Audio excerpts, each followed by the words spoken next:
कर रही है इस वक्त नवाज शरीफ की हो, शहबाज शरीफ की हो, चाहे वो प्रोडक्शन ऑर्डर पे मसला हो, तो क्या लग रहा है कि आज फैसले के बाद नून लीग और पीपल्स पार्टी के दरमियान कुर्बतें बढ़ेंगी उसके बाद के दोनों हो रहे हैं, या फिर दूसरी तरफ जरदारी साहब जो लास्ट प्रेस कॉन्फ्रेंस में उन्होंने इस्टेब्लिशमेंट को ललकारा था, जिस तरह साफ़ी साहब भी कह रहे हैं कि वो एक तरह उन पे प्रेशर डाला जा रहा है कि जी ड्राइवर से बैक सीट पे कौन ड्राइवर है, कौन ड्राइविंग कर रहा है, उसको पता नहीं है, सियासी इंजीनियरिंग नहीं करनी चाह रही, तो क्या वो भी डील करने के उसमें हैं या अभी तक प्रेशर उन पे बहुत ज़्यादा है? नहीं, जरदारी साहब के हवाले से जो JIT की इंक्वायरीज़ हैं वो बहुत हद तक मेच्योर्ड हो गई हैं और वो बड़े संगीन मुकदमा आने वाला है सामने। और जो तफसीलात मुझे पता चली हैं वो चीज़ें अगर उस फॉर्म में बाहर आती हैं तो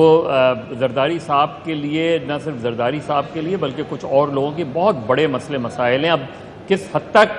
चीज़ें मेच्योर तरीके से केस बनता है वो एक अलग सवाल है। लेकिन देखिए, नून लीग को ये नज़र आ रहा है और यही शायद शहबाज शरीफ इसीलिए सेफ खेल रहे हैं कि शायद आगे 1-1.5 साल में नून लीग पंजाब में कम बैक करे। और उसकी एक बड़ी वजह यह है कि PTI अनफॉर्चुनेटली उस्मान बुज़दार साहब को जितना भी इमरान खान वो करें वो चीज़ नहीं हो पा रही। और उसका नतीजा ये हुआ है कि इस वक्त PTI का पंजाब में ये तासुर PTI के अंदर ये बड़ी तेज़ी से उभर रहा है कि पंजाब तकरीबन अमली तौर पे PMLQ और चौधरी परवेज़ इलाही के हवाले कर दिया गया है। यानी आप इससे अंदाज़ा करें कि राजा बशारत साहब बज़ाहिर तो वो Q लीग के साथ नहीं है, लेकिन दरअसल वो Q लीग के ही आदमी हैं और उनके पास कोई 8 वजारतें हैं। इसी तरीके से अब जब PMLQ ने एक मरतबा थ्रेट किया था तो जिस तरीके से इमरान खान, उस्मान बुज़दार और पूरी PTI की मरकज़ी क़यादत उनको मनाने लग गई थी, तो उससे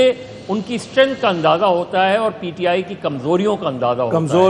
तो ऐसी कमज़ोर सिचुएशन में बिल्कुल सही है, PMLN के पास बड़ा ग्राउंड मौजूद है। ठीक है, कमज़ोर एक मखलूत हुकूमत है और ज़ाहिर बात है कि कमज़ोर कहीं लगती है फैसला साजी के अंदर, बिलखुसूस पंजाब सूबे में जो गढ़ रहा है शरीफ ख़ानदान का। लेकिन एक छोटी सी खबर साथ में, जो मज़हर अब्बास कह रहे थे कि बहुत ही संगीन मुकदमा तैयार हो रहा है, हमारी इत्तला ये है कि इस वक्त जरदारी साहब और उनके रुखबा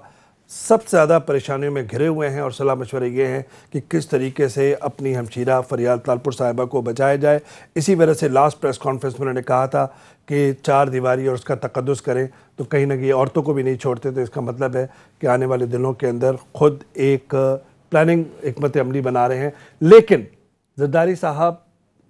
एक तरह से अगर उनका माइंडसेट आप पढ़ें तो वो कभी भी इस्टेब्लिशमेंट से डील करने में हिचकिचाते नहीं हैं। एक छोटा सा ब्रेक और सलीम साफ़ी साहब, मज़हर अब्बास साहब, बैरिस्टर आमिर अब्बास राजा साहब से बहस जारी रहेगी। घर बैठे 24 घंटे